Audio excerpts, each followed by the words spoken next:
Good morning વિદ્યાર્થી મિત્રો. ધોરણ 11 અર્થશાસ્ત્ર, ચેપ્ટર 8 આર્થિક સુધારાઓ, જેમાં આપણે અગાઉ પ્રસ્તાવના, ખાનગીકરણ, ભારતમાં ખાનગીકરણની પ્રક્રિયાનો અભ્યાસ કર્યો.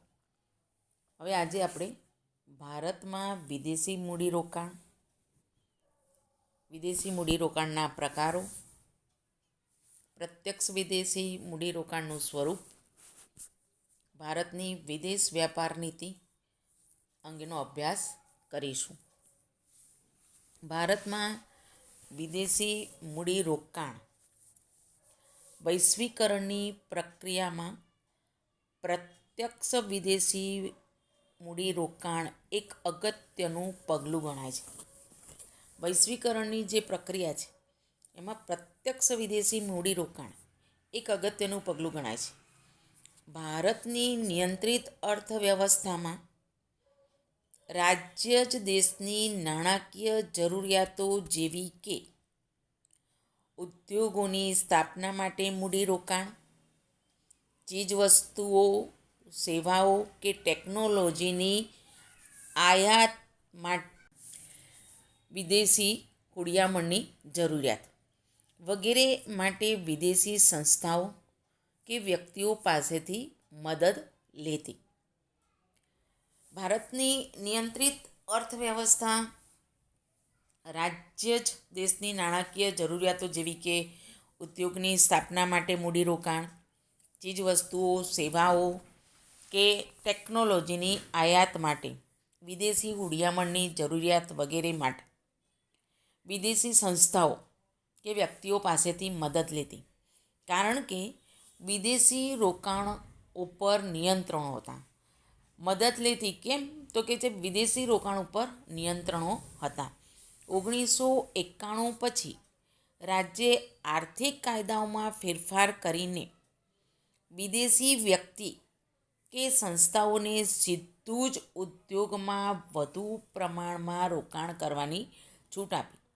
1991 પછી એમ કે રાજ્યે આર્થિક કાયદાઓમાં ફેરફાર કર્યો અને ફેરફાર કરીને વિદેશી વ્યક્તિ કે સંસ્થાઓને સીધું જ ઉદ્યોગોમાં મૂડીરોકાણ વધુ પ્રમાણમાં રોકાણ કરવાની છૂટ આપી. એટલે કે 1991 પછી રાજ્ય એમ કે આર્થિક કાયદાઓમાં ફેરફાર કર્યો અને ફેરફાર કરીને વિદેશી વ્યક્તિ કે સંસ્થાઓને સીધું જ ઉદ્યોગમાં વધુ પ્રમાણમાં રોકાણ કરવાની છૂટ આપી.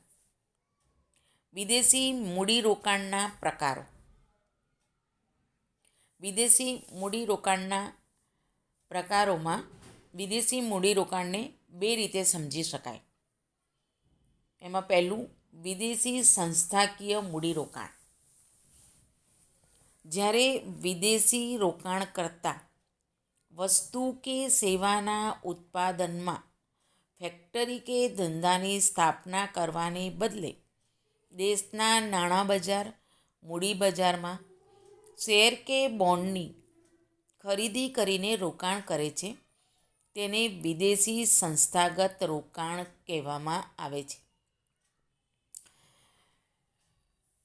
વિદેશી રોકાણકર્તા એમ કે વસ્તુ કે સેવાના ઉત્પાદનમાં ફેક્ટરી કે ધંધાની સ્થાપના કરવાને બદલે દેશના નાણાં બજાર, મૂડી બજારમાં શેર કે બોન્ડની ખરીદી કરી અને રોકાણ કરે છે, તો તેને વિદેશી સંસ્થાગત રોકાણ કહેવામાં આવે છે. વિદેશી સંસ્થાગત રોકાણ કોને કહેવાય?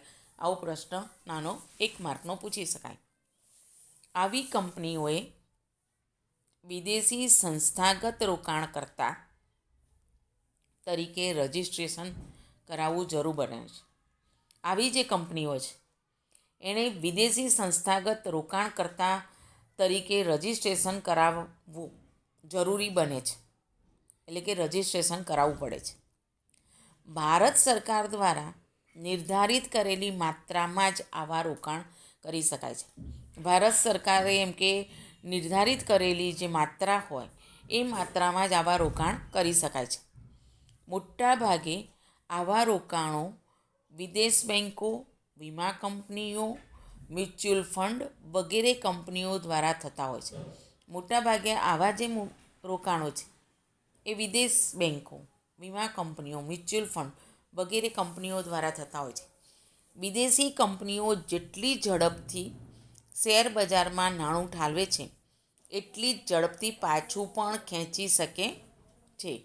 વિદેશી કંપનીઓ એમ કે શેર બજારમાં જેટલું ઝડપથી નાણું ઠાલવે છે ને એટલી જ ઝડપથી પાછું પણ ખેંચી શકે છે.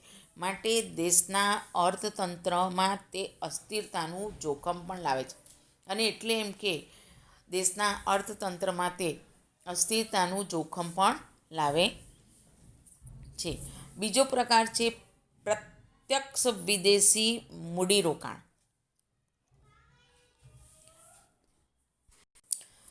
પ્રત્યક્ષ વિદેશી મૂડીરોકાણ વૈશ્વિકરણ બાદ ભારતમાં વિદેશી કંપનીઓને ઉત્પાદન તથા વેચાણના ક્ષેત્રોમાં સીધું જ રોકાણ કરવા દેવામાં આવે છે, જે પ્રત્યક્ષ વિદેશી મૂડીરોકાણ છે. વૈશ્વિકરણ બાદ એમ કે ભારતમાં વિદેશી કંપનીઓને ઉત્પાદન તથા વેચાણમાં ના જે ક્ષેત્રો છે એમાં સીધું જ રોકાણ કરવા દેવામાં આવે છે, જે પ્રત્યક્ષ વિદેશી મૂડીરોકાણ છે. જ્યારે વિદેશી વ્યક્તિ, સંસ્થા કે કંપનીઓ દેશના અર્થતંત્રમાં વસ્તુ કે સેવાના ઉત્પાદન કે વેચાણના ક્ષેત્રોમાં સીધું જ મૂડીરોકાણ કરે છે તેને પ્રત્યક્ષ વિદેશી મૂડીરોકાણ કહે છે. જ્યારે વિદેશી વ્યક્તિ, સંસ્થા કે કંપનીઓ દેશના અર્થતંત્રમાં વસ્તુ કે સેવાના ઉત્પાદન કે વેચાણના ક્ષેત્રોમાં સીધું મૂડીરોકાણ કરે છે તેને પ્રત્યક્ષ વિદેશી મૂડીરોકાણ કહે છે. પ્રત્યક્ષ વિદેશી મૂડીરોકાણ કોને કહેવામાં આવે છે? આવો પણ એક પ્રશ્ન પૂછી શકાય. અહીં કંપની, ફેક્ટરી, ઉદ્યોગ ધંધાની તેઓ પોતે જ સ્થાપના કરે છે કે સીધી ભાગીદારી કરે છે અને સંચાલનમાં કાબૂ મેળવે છે. અહીંયા એમ કે કંપની, ફેક્ટરી, ઉદ્યોગ ધંધાની પોતે જ સ્થાપના કરે છે કે પછી સીધી ભાગીદારી કરે છે અને સંચાલનમાં કાબૂ મેળવે છે. પ્રત્યક્ષ વિદેશી મૂડીરોકાણનું સ્વરૂપ. ભારતમાં વિદેશી વ્યક્તિઓ કે નાણાં સંસ્થાઓ દ્વારા સીધું મૂડીરોકાણ આવ્યું છે. ભારતમાં એમ કે વિદેશી વ્યક્તિઓ કે નાણાં સંસ્થાઓ દ્વારા સીધું મૂડીરોકાણ આવ્યું છે. તેનું સ્વરૂપ નીચે મુજબ છે. 1. તે સંસ્થાગત રોકાણના સ્વરૂપમાં હોય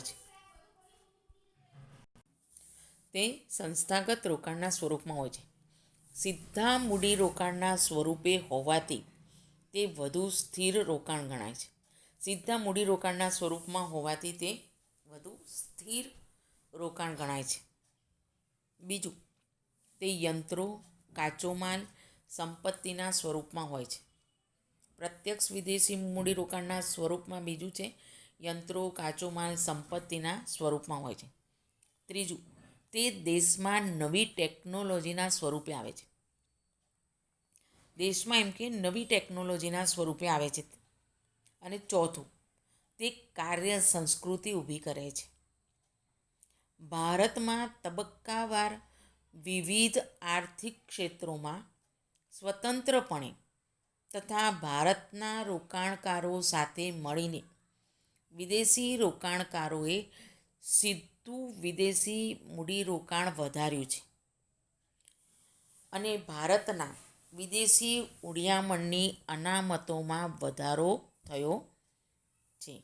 ભારતમાં એમ કે તબક્કાવાર વિવિધ આર્થિક ક્ષેત્રોમાં સ્વતંત્રપણે તથા ભારતના રોકાણકારો સાથે મળીને વિદેશી રોકાણકારોએ સીધું વિદેશી મૂડીરોકાણ વધાર્યું છે અને ભારતના વિદેશી હુંડિયામણની અનામતોમાં વધારો થયો છે. ભારતની વિદેશ વ્યાપાર નીતિ. ભારતની વિદેશ વ્યાપાર નીતિ હંમેશા નીચે મુજબના પડકારોનો સામનો કરતી આવી છે. ભારતની જે વિદેશ વ્યાપાર નીતિ છે એ હંમેશા એમ કે નીચે મુજબના જે પડકારો છે એમનો સામનો કરતી આવે છે. 1.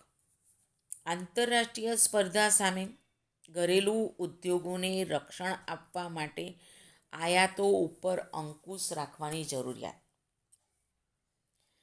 પહેલો પડકાર છે આંતરરાષ્ટ્રીય સ્પર્ધા સામે જે ઘરેલું ઉદ્યોગો છે એ ઘરેલું ઉદ્યોગોને રક્ષણ આપવા માટે આયાતો ઉપર અંકુશ રાખવાની જરૂરિયાત. બીજું, ઘરેલું ઉદ્યોગોમાં ઉત્પાદન વધારવા તથા આયાત અવેજીકરણ માટે ટેકનોલોજી, યંત્રો, પૂરક યંત્રો તથા સંસાધનોની આયાતનું પ્રમાણ નક્કી કરવું. બીજું એમ કે પડકાર છે ઘરેલું ઉદ્યોગો જે છે એનું ઉત્પાદન વધારવું તથા આયાત અવેજીકરણ માટે ટેકનોલોજી, યંત્રો, પૂરક યંત્રો, સંસાધનોની આયાતનું પ્રમાણ પણ નક્કી કરવું. ત્રીજું, વિદેશી હુડિયામણ બચાવવા બિનજરૂરી ચીજવસ્તુઓની આયાતો ઉપર અંકુશ રાખવો કે નહીં. વિદેશ હુડિયામણ બચાવવા બિનજરૂરી ચીજવસ્તુઓની છે એના ઉપર એની જે આયાતો છે એના ઉપર અંકુશ રાખવો કે નહીં. આ ત્રીજું પડકાર થયો. ચોથો પડકાર છે આવશ્યક આયાતો માટેની ચૂકવણી માટે જરૂરી હુડિયામણ કમાવા માટે નિકાસોને પ્રોત્સાહન આપવું. આવશ્યક જે આયાતો છે એની ચૂકવણી માટે જરૂરી જે હુડિયામણ છે એ કમાવા માટે એમ કે નિકાસને પ્રોત્સાહન આપવું. પાંચમું, ઘણી બધી ભારતીય વસ્તુઓ ગુણવત્તાના પ્રશ્ને આંતરરાષ્ટ્રીય વ્યાપારમાં ટકી શકતા નથી. ઘણી બધી એમ કે ભારતીય વસ્તુઓ ગુણવત્તાના પ્રશ્ને આંતરરાષ્ટ્રીય વેપારમાં ટકી શકતી નથી. વિદેશ નીતિ માટે આ પ્રશ્નનો ઉકેલ પડકારજનક હતો. વિદેશ નીતિ માટે એમ કે આ જે પ્રશ્ન હતો ગુણવત્તાનો એ પ્રશ્નનો ઉકેલ પડકારજનક હતો. છઠ્ઠું, વિદેશ વ્યાપાર નીતિમાં ઘડતરમાં રોજગારીના વ્યાપક આધાર સમા નાના અને ગૃહ ઉદ્યોગોના ઉત્પાદન તથા વિકાસને પ્રોત્સાહન આપવું. વિદેશ વ્યાપાર નીતિના ઘડતરમાં એમ કે રોજગારીના વ્યાપક આધાર સમા જે નાના અને ગૃહ ઉદ્યોગો એના ઉત્પાદન અને વિકાસ આ બંનેને પ્રોત્સાહન આપવું. સાતમું, આંતરરાષ્ટ્રીય વેપારમાં વિદેશી હુડિયામણની જરૂરિયાત ઊભી થાય છે. આંતરરાષ્ટ્રીય વેપારમાં વિદેશી હુડિયામણની જરૂરિયાત ઊભી થાય છે. તેથી આંતરરાષ્ટ્રીય વ્યાપારની સમસ્યાઓ આંતરિક વેપારની સમસ્યાઓ કરતાં જુદી હોય છે.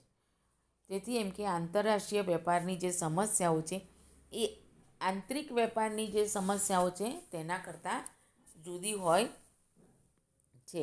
આમ તમામ પડકારોને ધ્યાનમાં રાખી ભારતમાં વિદેશ વ્યાપાર નીતિ રજૂ થતી રહી અને તેમાં સમયાંતરે પરિવર્તનો પણ થતા રહ્યા છે. તો આર્થિક સુધારાઓ આ જે ગદ્ય છે ચેપ્ટર 8 એના સ્વાધ્યાયના બધા જ પ્રશ્નો ચોપડામાં લખી અને તૈયાર કરશો.